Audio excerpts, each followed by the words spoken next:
আজকে আমরা শিখব প্রোনাউন।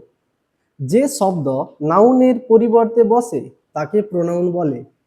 উদাহরণ, Rana is a good boy, he plays cricket.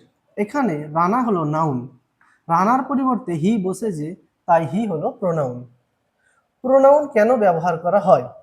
একই নাউন বারবার ব্যবহার না করার জন্য প্রোনাউন ব্যবহার করা হয়। প্রোনাউনের প্রকারভেদ আমরা উদাহরণের সাহায্যে বুঝব। Number 1, personal pronoun. I, we, you, he, she, it, they ইত্যাদি। আমরা এখন বাক্যের মাধ্যমে বুঝব pronoun. He is my brother. Number 2, possessive pronoun. Mine, yours, his, hers, ours, theirs ইত্যাদি।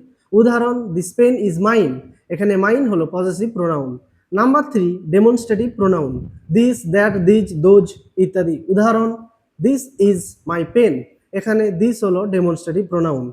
Number 4, interrogative pronoun. Who, whom, which, what ইত্যাদি। উদাহরণ, who are you. Number 5, relative pronoun. Who, which, that, whom ইত্যাদি।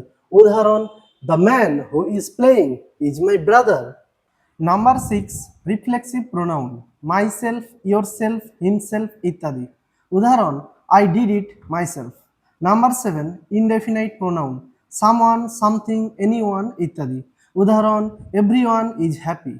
Number 8, distributive pronoun.